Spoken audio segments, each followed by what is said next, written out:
guy's trying to convince me it's like the newest. Oh no need for light. I've got this.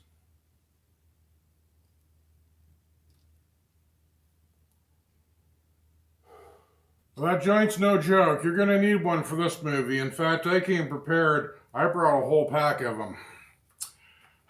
Welcome back to the 366 Weird Movies Weird View Crew podcast, and we're reviewing another reader suggestion item. This is The Item. The Item, 1999. You couldn't ask for a more generic title or a more generic entry, really. It's from the reader suggestion queue. It's an extreme indie underground production. We've been going from good movie, hopping to good movie to bad movie to good movie to bad movie here lately. So I will say this much.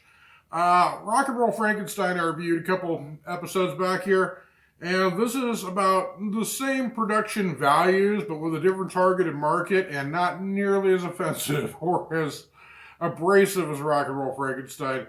It's actually, The Item 1999 has a few redeeming qualities. Maybe a couple redeeming qualities. A pinch? Written by, directed by, and starring Dan Clark. Who's in most of the movie too. His previous experience, according to IMDb, is all in children's television shows, including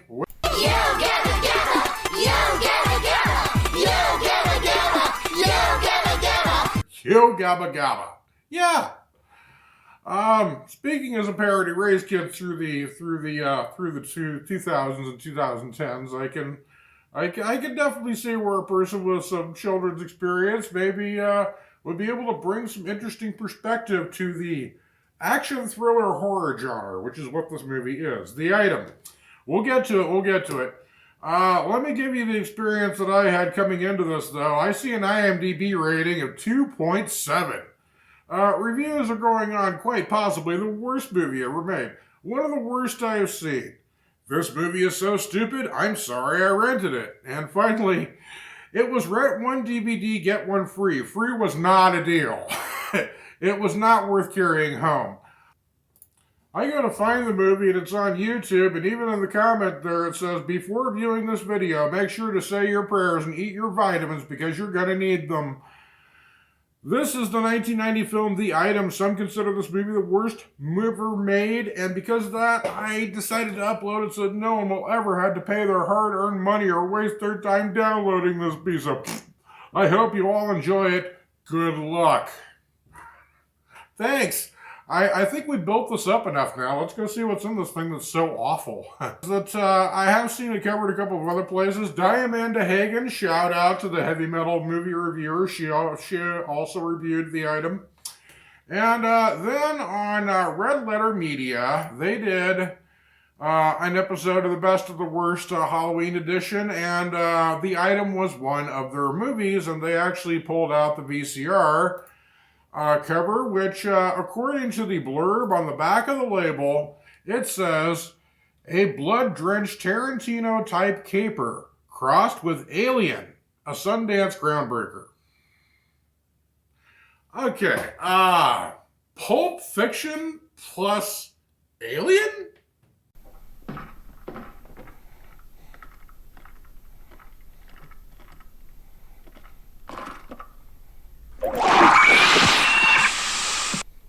Yeah, I think you're kind of overselling this one just a little bit, okay? But let's go into The Item and find out if it scans. The Item opens with doll mutilation. Don't get your hopes up. One of our characters is an art major later, and this is her work. You'll even see it nailed up on the walls later. Of course, one way to save money on your production is to simply film the props being made. Hey, we're filming in Super 8. Nothing but the best for our audience. Meet our four doofuses. Dan Clark starring as the man who wishes he was Brad Pitt harder than anyone has ever wished for anything. He's accompanied by what's going to be a pass for our main cast for now. I'm pretty sure their official names are the chick, the fat guy, and the mustache guy. And as far as you care, that's their names too. And look, they're pointing guns at each other's heads already. Off to a great start. So the plans to meet with this guy is going to drop off The Item. Then they have to guard it overnight, then turn it over to another courier who will be arriving in the morning. If they succeed, they're supposed to get $1 million.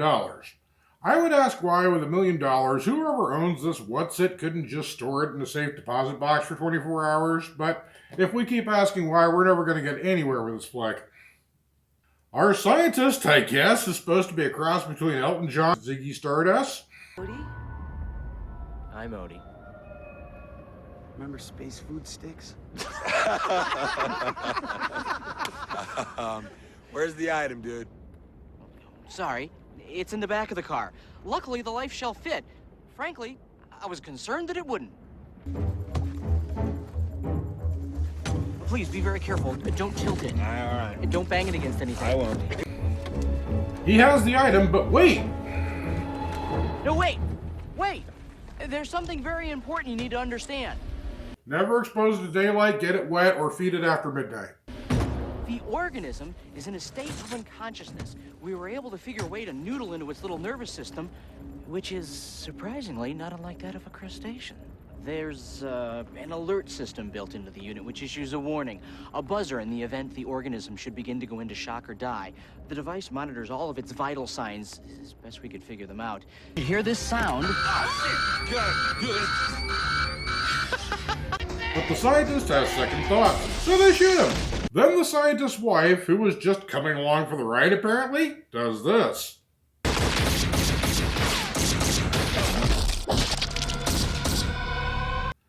What the hell, is this woman the Terminator? How many bullets do they have to pump into her? Keep shooting, guys, she's entering slow motion mode.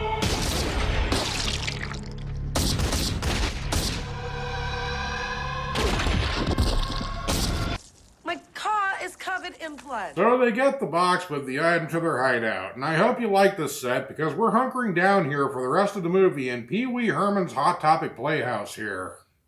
Just to make things clear, there is a big difference between random and actually weird. This is one of those movies made where they had no intention beyond impressing a film festival audience for one showing. They didn't care beans what happened to the movie after that. Oh, I'm so random. Oh, look at me, I'm so random. Oh, isn't that crazy? Look at this phone closet decorated in shattered Christmas ornaments. Gaze upon my almighty whimsy.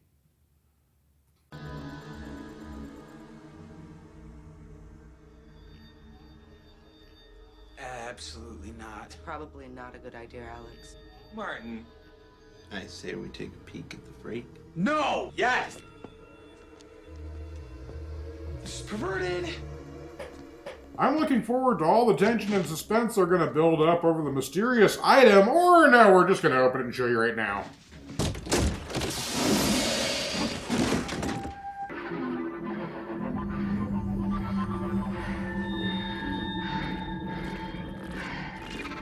So, it's the Eraserhead baby in a bondage harness?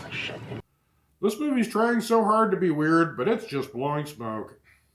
3 drag queens and Robert Smith walk into a bar. No, really, they just show up like that, and they're apparently friends of Miss Doll Parts artist. Is, Rita home? But they succumb to the seductive power of the precious and go on the attack.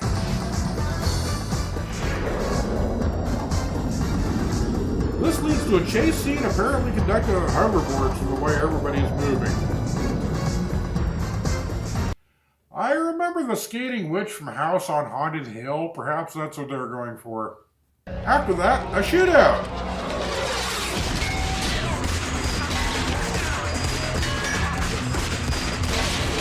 And some more shootout.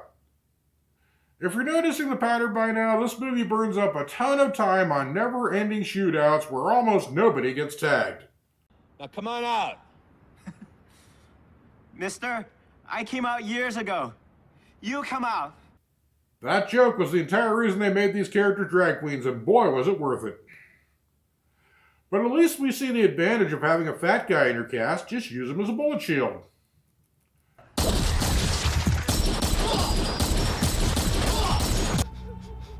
Boy, I sure miss the good old days when getting shot made characters actually die.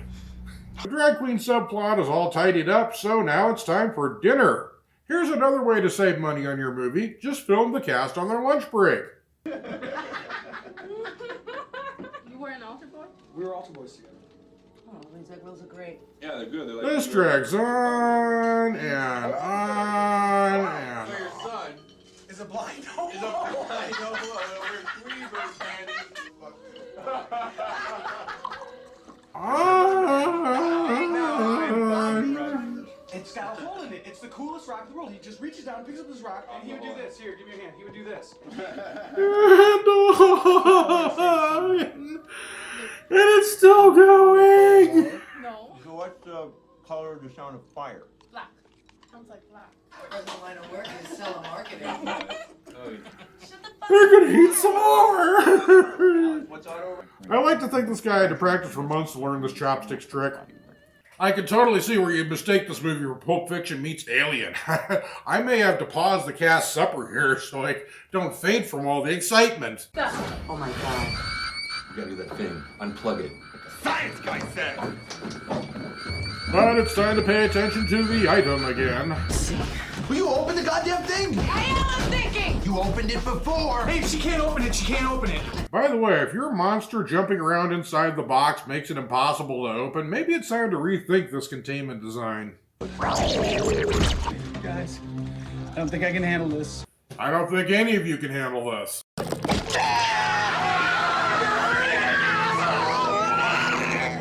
And now we're going to get a look at our terrifying monster. Kind of like a sock monkey crossed with a moccasin. Wow, the special effects here would do Rick Baker proud, am I right? So they end up keeping their pet worm in this bucket because that's clearly a more suitable environment than the specifically designed container it came in. And now that this movie has had what counts as an action scene, it's exhausted and needs a break. So everybody meander around and make out. No, not you and the bunny. Oh, we have to show off how hard we work putting these blacklight stickers all over the walls. It cost us $5 at the party store. We are going to use every penny. Why do we need the computer? I mean, here. Why do we need it? Like a swimming thing. I love to make a plaster cast of her. Said. When I said that I wasn't going to work with Alex before, Yeah. I meant it. But the money we're making. Yeah, it's a lot of money. It'll take care of Pam and Polly. Wait, are we still making a movie or did we just give up? Intense. Well, I'd love to meet them sometime. Is this going to turn into The Big Chill? Liar. Will somebody please do something? Ugh. Are you hungry? Yummies. I've brought you a protein-enriched package of spunk. Nice try to gross out, but you can't scare me with a condom. I had to look at dozens of condoms stuffed with dead gerbils back when I reviewed Rock and Roll Frankenstein, so I built up an immunity. I'm so hungry. I'm too fat. Feed me, Daddy. Patty the Fat Pig! Alright, the crap puppet is going to talk. So the puppet apparently talks Fat Man into snapping, so he shoots up the entire apartment.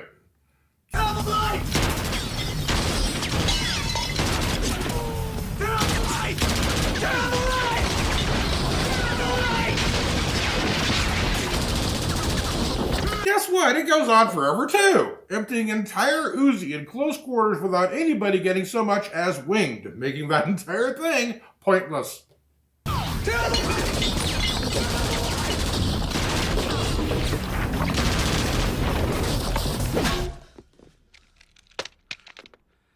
Oh.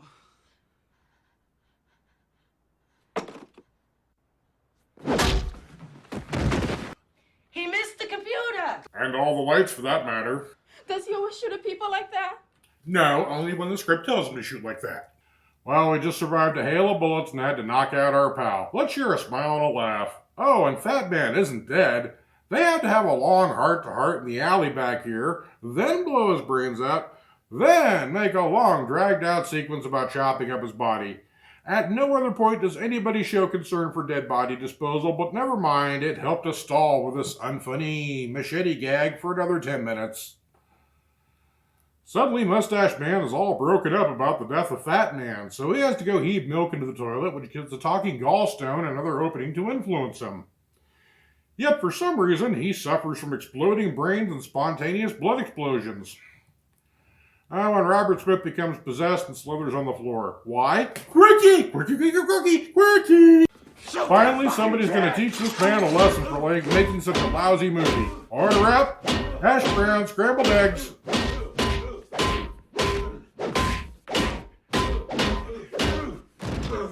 As far as I'm concerned, this should have been the whole movie. And another long, pointless fight. I understand the standard plot template calls for everybody to be at each other's throats, but not once have I understood why any of these fights happen. You're gonna kill me. I deserve to know precisely why. I deserve to know precisely who you people are. What's gonna happen after I'm dead? At least Robert Smith wants some answers finally, not that he's going to get any. I hear the final credits coming up pretty soon, so I'm just going to nap. Wake me up if anything weird happens. You know something? I have been dying to tell you this. Your sculptures and paintings and stuff are all total crap. Oh, her art is total crap. Her art is total crap. Like you, have room to talk. You know, I'm starting to wonder what the heck kind of Yo Gabba Gabba episodes this guy makes in his off time. Do those episodes have a story at least? Well, here's his last big dramatic scene before he's dead. Well, hell. Look at all that blood. He has to be dead now, right? How'd that feel? Yeah, it tickled a bit. Was it good for you? You are a walking, talking Holocaust. Walking, talking Holocaust. Nah, don't flatter yourself. You're not that important. And yet, here's more dramatic scene. Just like this headquake effect. It's all just random stuff tossed in to go, but all the cool kids in Kansas have this effect in their movies. He's finally going to lay down and bleed to death with a deflated football performing his last rites. I never knew anything like you existed. You have a nice smile. I'm a goblin, you know. Not a man struggling to repress a dark nature, but a dark nature struggling to repress a man. And then, as I lay dying, the monster told me that I was the coolest director ever. Oh, I'm gonna win all the prizes. We're down to the point where everybody's dead, and this is where they start playing Put the Lime in the Coconut. But this movie wants to go the extra mile. So the final girl makes out with the slug. Yeah, that's the end. Is the item a weird movie? No.